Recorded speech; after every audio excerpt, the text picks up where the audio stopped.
Hello viewers, yes, this is Ranjana ma'am and you are watching, yes, mine as well as your channel. So you all have been asking me for a long time to come up with a video on Julius Caesar. Yeah, this is the new syllabus for class 9 students. It's not Merchant of Venice anymore, it's Julius Caesar. Julius Caesar had been there earlier also.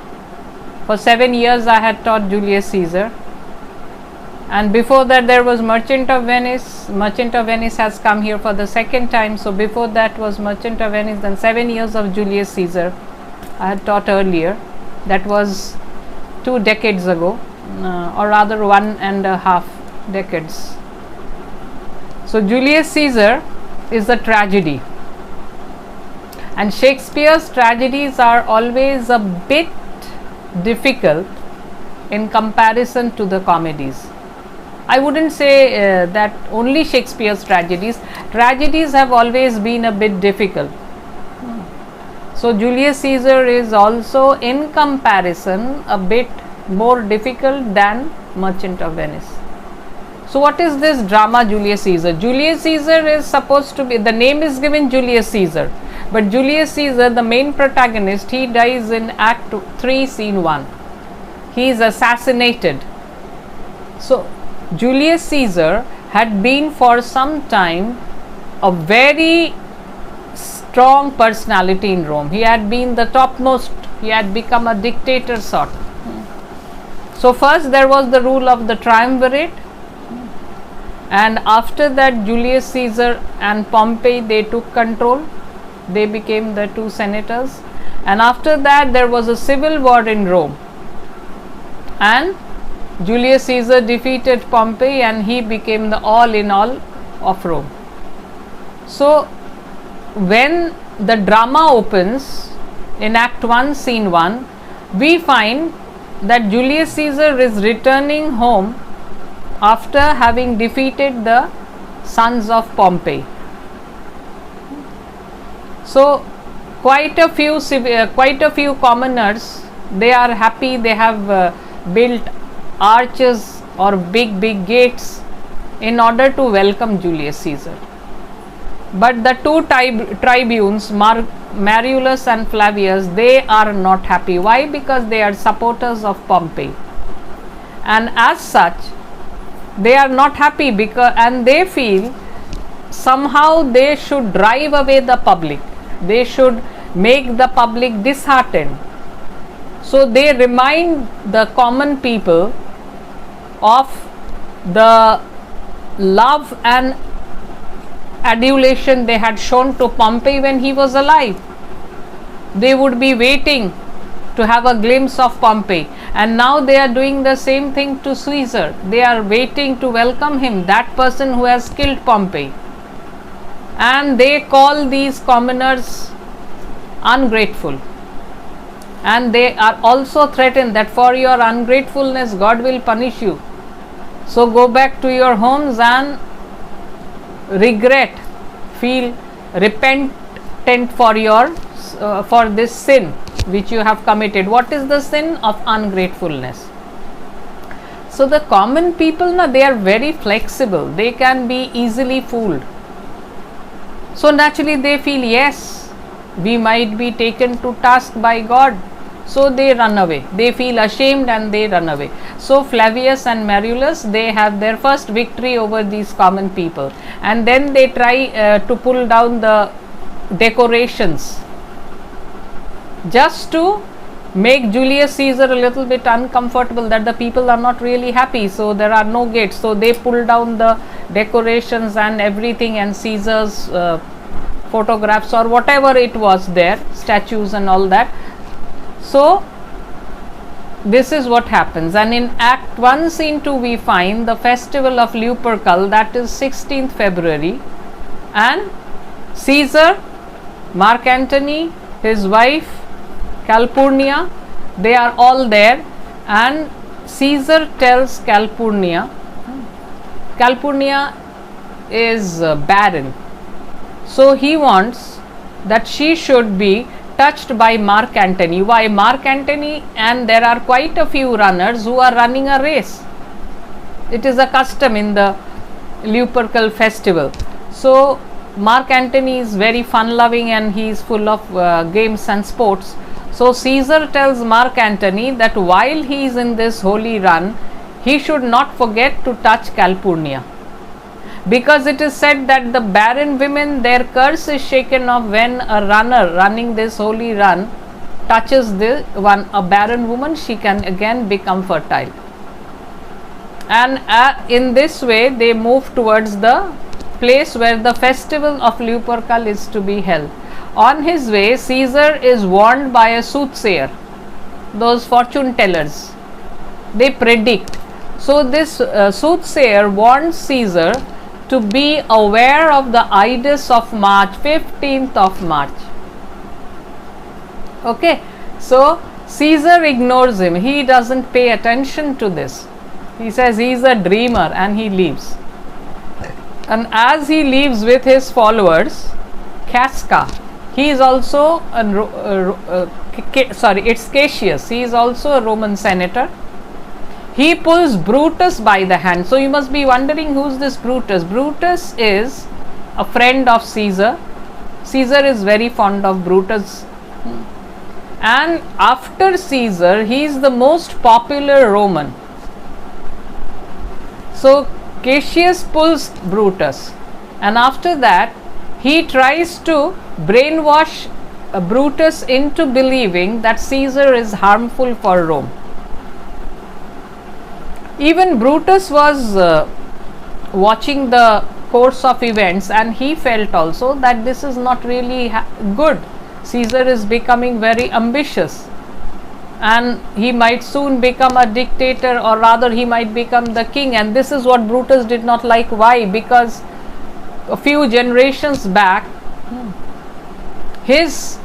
one of his ancestors had driven the Tarquin from Rome. He was the ruler and autocrat, and this Brutus's forefather had driven that Tarquin king from Rome and had established democracy.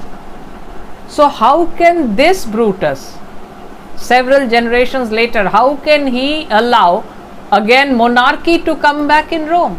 So though he was a very good friend of Caesar, and yet he did not like Caesar's becoming so powerful.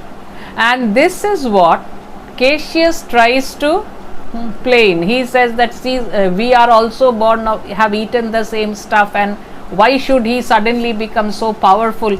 And he tries to mention the weak points of Caesar, and in this way he tries to bring Brutus to his side. Actually, Cassius is planning to assassinate Caesar. There is a conspiracy, and quite a few people who are jealous of Caesar's popularity, they have joined hands with Cassius. Cassius is a very skilled schemer, and he feels that if I take Brutus to our fold, the job is done. Why? Because after Caesar, if the Romans are very fond of someone, it is Brutus.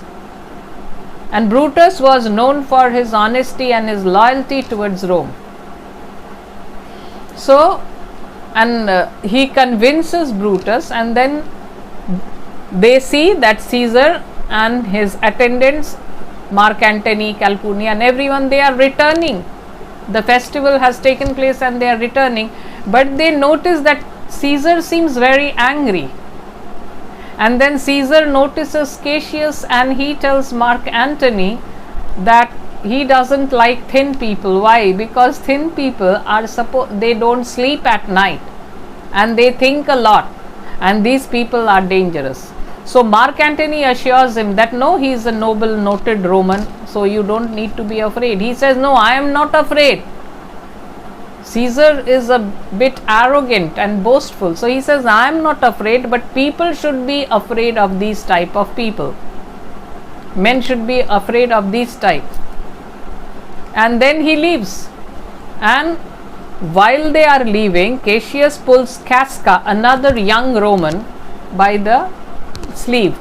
So after they leave, Casca asks Cassius that why did you stop me? Then he tells that I stopped you because I wanted to know what had happened there. And then Casca tells what had happened. Mark Antony had offered the crown to Caesar 3 times, and 3 times, thrice only, Caesar had refused it.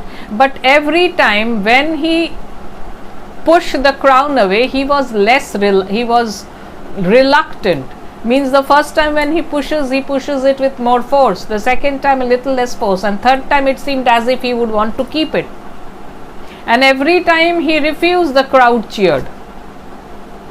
So the crowd actually have no opinion of their own. Whatever is done by Caesar, they are cheering. If Caesar had taken the crown and put it on his head, then also they would have cheered. So Caesar became very angry inwardly. Why? Because he felt, I am refusing the crown and they are cheering. So after that, Caesar had this epilepsy. He had a disease called epilepsy. You suddenly faint. So these people are advised not to go near the water or fire. And then Caesar fainted. And when he came back to his senses, he apologized to these people. So Casca gives an whatever, these are the things which whatever had happened there at the festival of Lupercal. And after that, in Act 1, Scene 3, it is the eve of the Ides of March, a month later, and strange sights have been seen. People have seen strange sights and they are naturally frightened. And Casca comes and he meets another senator and they discuss it, that these things are abnormal. So why are they cited? So it could be something dangerous is going to happen. And then Cassius comes, and Cassius is ready as if to challenge the bad weather, because he says, I am an honest person, I am not afraid of anything. And somehow Cassius manages to convince Casca to join the conspiracy, and Casca agrees to it. And then he tells that yes, many of the other like-minded people, they are waiting, and we only have to convince Brutus to join us, and then the job is done. Brutus seems, and then what he does, Cassius is a very clever schemer, I told you. So he writes notes in different handwritings as if they are coming from different people. And what does he do? He tells, he places them in, he puts them on places close to Brutus's reach. Some thrown from his window, some at the statue of his ancestor and all that. And when Brutus gets them and he sees the handwritings are different, and where it is written that the people of Rome are as if urging Brutus to do something. So Brutus feels that Rome needs me, they need my help to do away with Caesar. So though he loves Caesar a lot, he is ready to sacrifice his friend for the sake of his country. He seems to be a bit in a dilemma what to do.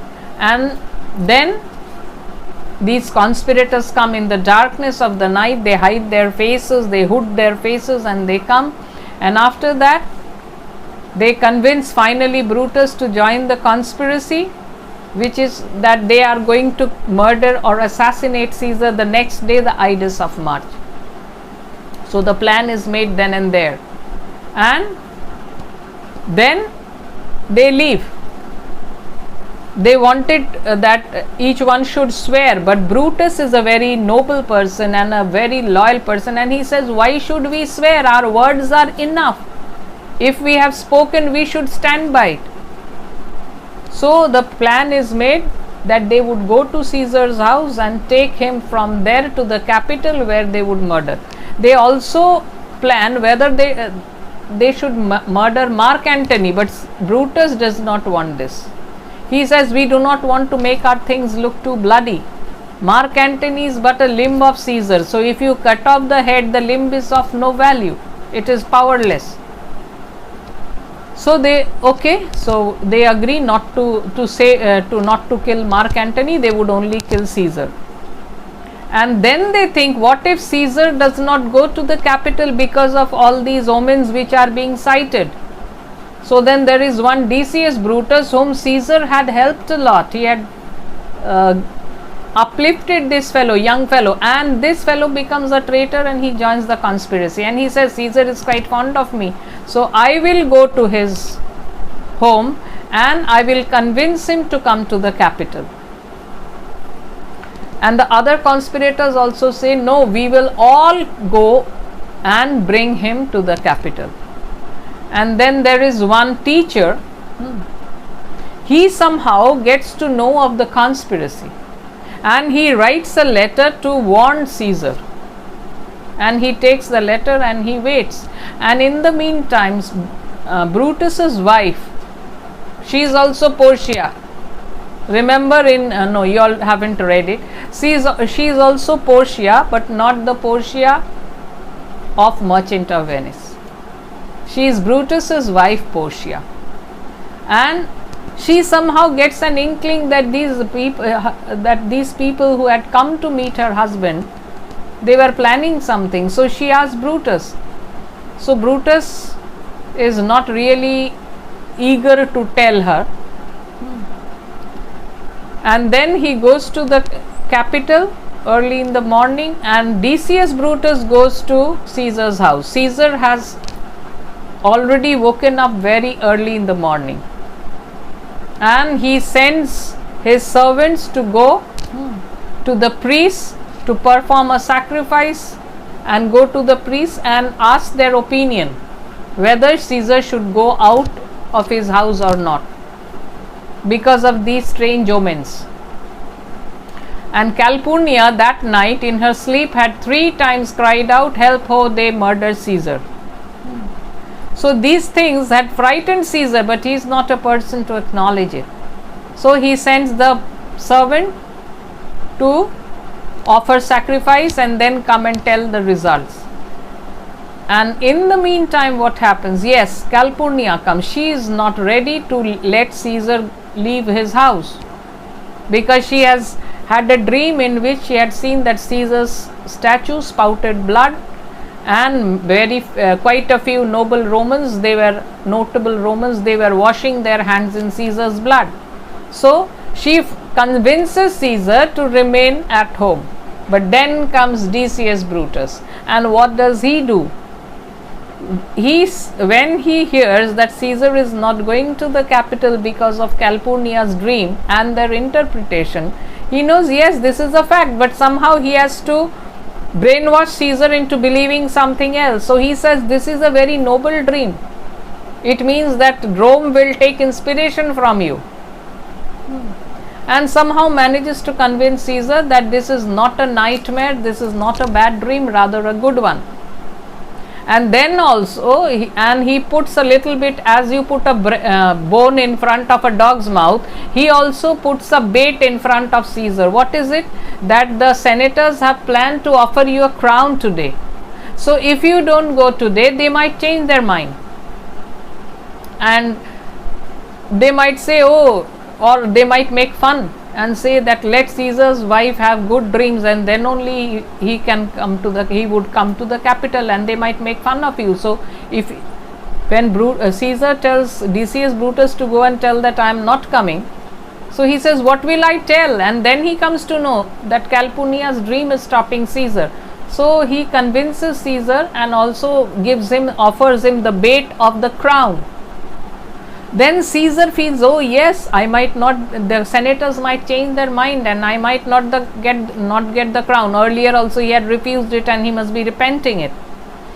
So he feels that I should go to the capital and take the crown offered to me by the senators. So then he gets angry with Calpurnia that he had listened to her. And then he gets ready, and in the meantime all the other conspirators, Cassius and Brutus and all of them, they come, not Cassius, the other conspirators, they come, and in a procession they take Caesar to the capital. And Portia, Brutus's wife, is very worried. She wants to know what is happening in the capital. So she sends a servant. So the servant asks, why? What do I ask my master?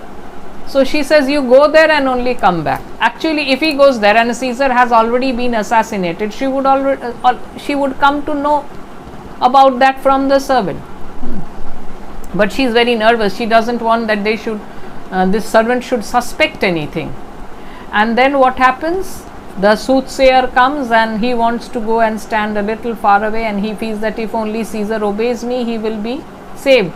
And that person, the teacher Artemidorus, he had written a letter warning Caesar. So he is also standing there, and as Caesar passes, he wants to offer the letter to Caesar. He says, this is my petition, please read it first. So Caesar tries to act noble, and he says that come to the capital, why are you offering these petitions on the road? And he says that it concerns you. Now these conspirators, they get alarmed and they surround Caesar, and they said, why are you offering your petitions here? Come to the capital. And in this way they take Caesar to the capital, and then Metellus Cimber, whose brother had been banished from Rome, so Metellus Cimber comes forward with a petition that forgive him. They knew very well Caesar is not a person to take back his words, to take back the punishment. He says, my words are like the star which doesn't change its movement. My words are also like that. And all the conspirators, one by one, they come and surround Caesar. And they pretend as if they are pleading on behalf of Metellus Cimber, but they are not. This is a plan to surround Caesar, and then finally Casca gives the first blow to Caesar. And in the meantime, one of the conspirators had taken away Mark Antony, because they feared that Mark Antony would never allow this to happen. So on some pretext, Mark Antony had been taken away from this place. And then what happens? They start stabbing Caesar, and Caesar had been standing and facing the attacks, and then comes the last attack from Brutus. And when Caesar sees Brutus, his guardian angel, his best friend, stabbing him, the desire to live leaves him. And he says, then comes the most famous lines in history, et tu Brute, then falls Caesar. Et tu Brute is a Latin expression, it means you too Brutus, then falls Caesar. That means he doesn't want to live anymore. His best friend, he is also one of the assassins, and I don't want to live anymore. And then he falls to the ground and he dies. And the people are in a state of shock. They run towards their homes, and Mark Antony was in the street when he heard all this, so he also first runs back to his home. And these people, they take control, the conspirators take control of the situation. They smear their hands in Caesar's blood, and the people, they are so frightened. They may be a handful, but they do all these things to frighten Caesar. And then what happens? Mark Antony sends a servant. So he sends a letter to Brutus, and he wants that if he goes and meets them, he wants that Brutus should give him word of his safety. So Brutus is the noble person, and he assures the servant, go and tell your master that yes, I give word of his safety. And then Mark Antony comes. And when he sees the body of Caesar lying on the ground, he is very shocked. He feels that this man had been the most powerful person only a little while ago, and now he is lying in the dust.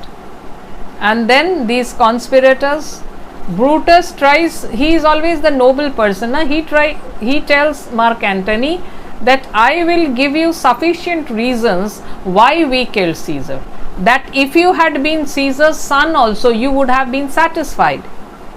And Cassius, the schemer, he tells that yes, after Caesar's death, the whole government will be set up again freshly, and you will be given a nice post there. So he is trying to allure Mark Antony. And Brutus, he tells that, okay, if this is the case, but I want to speak at the funeral of my friend. And it is nothing unnatural also. So Brutus, Cassius is very worried. He feels that whatever Mark Antony might say might turn the people against them. So he calls Brutus and he tries to tell him not to allow Mark Antony to speak. But Brutus, the noble person, and he has a lot of confidence, rather we should say he has a lot of overconfidence. And he says that no, don't worry. Mark Antony will only speak after I have given my speech. So he feels my speech will be enough, and whatever Mark Antony says will have no effect. Because he has his points, he has his reasons why they kill Caesar. And then he says Mark Antony will speak in the same platform where I have spoken. So these are the conditions. And another is he should not speak anything bad of us. He can speak whatever good he wants of Caesar, but he will not speak anything bad about us. So Mark Antony agrees. But Brutus says otherwise we will not give you a hand to carry the body of Caesar. So he agrees. And after they leave Mark Antony, we find the real Mark Antony, who is very angry at the death of Caesar and the way he has been killed. And he plans revenge. He swears that he will take revenge. And then a messenger comes from Octavius Caesar. Octavius Caesar, Caesar's heir, nephew.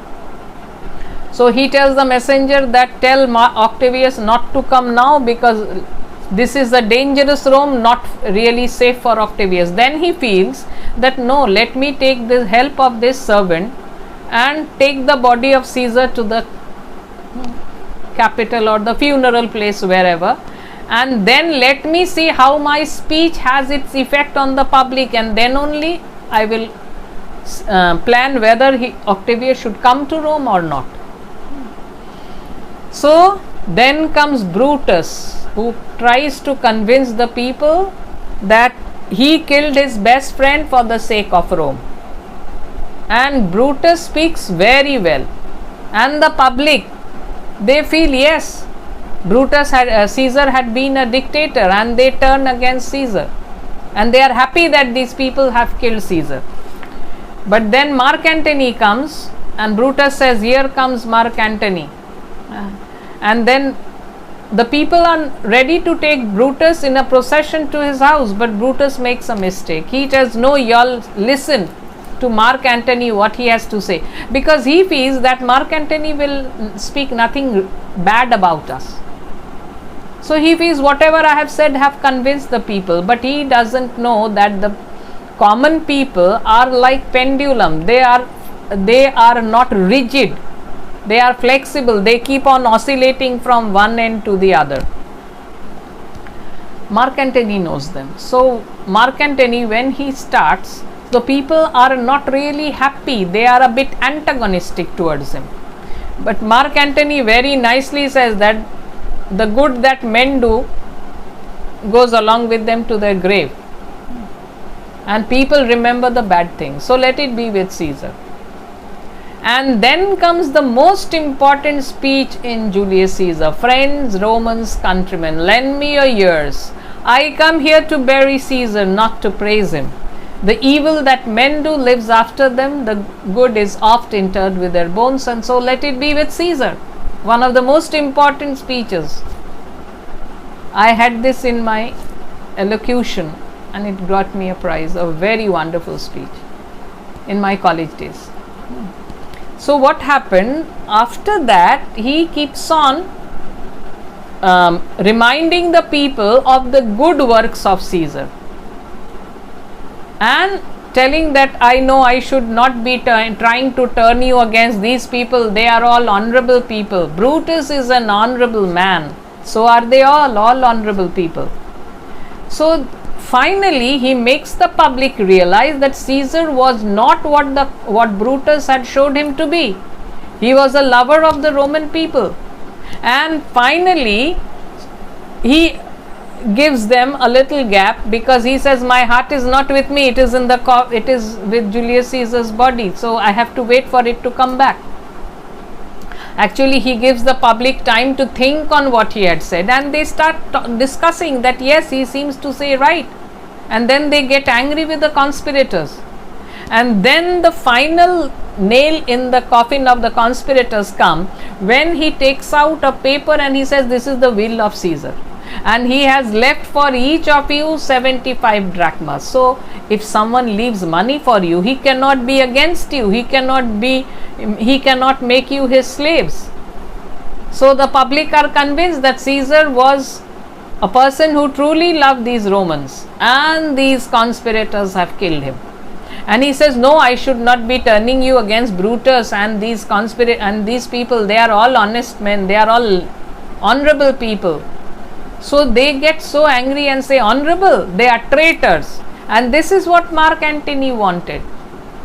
And then Caesar shows him the body of cloak of Caesar with all the stab holes made by the daggers of the conspirators. And then that was finally the last one, and they take whatever they find and they run to set fire to the houses of these people.